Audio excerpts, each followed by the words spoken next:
আসসালামু আলাইকুম ভাই। ওয়ালাইকুম সালাম। আপনার কাছে কি একটা পলিথিন হবে? বাহিরে অনেক বৃষ্টি হইতেছে তো। পলিথিন তো আমরা দোকানে রাখি না। আরে সেই তো মোবাইলটা। ভাই এই মোবাইলের দামগুলা মনে হয় অনেক। ভাই, আইটেল কোম্পানি থেকে দাম আর সার্ভিস নিয়ে টেনশন করতে হবে না। এটা আইটেল S26 আলট্রা। এটা IP65 water and dust resistant. পানি বা ধুলাবালিতে কোনো সমস্যাই নেই। বৃষ্টিতেও টাচ কাজ করে। তাই ফোন রিসিভ করতেও কোনো সমস্যা হয় না। আবার এটাই আছে আল্ট্রালিংক ফ্রি কলিং সুবিধা। নেটওয়ার্ক অথবা ইন্টারনেট ছাড়াই কথা বলা যাবে। আরে কি বলেন ভাই?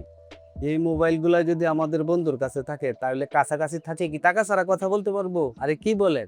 এই মোবাইল থাকলে তো আমার অর্ধেক কাজের ঝামেলা কমে গেল। ভাই এই ফোনের দামটা কত? মাত্র 20,000 টাকার মধ্যে আইটেল S26 আলট্রা এই ফোনটি পাচ্ছেন। সাথে আছে গিফট হিসেবে TWS। কি বলেন? তাহলে এখন আর তার এই ঝামেলা নাই? তাহলে কি মোটরসাইকেল দ্বারাই আমার আর ফোন ধরা লাগবে না? ভাই, আইটেল কোম্পানি থেকে টেনশন করতে হবে না।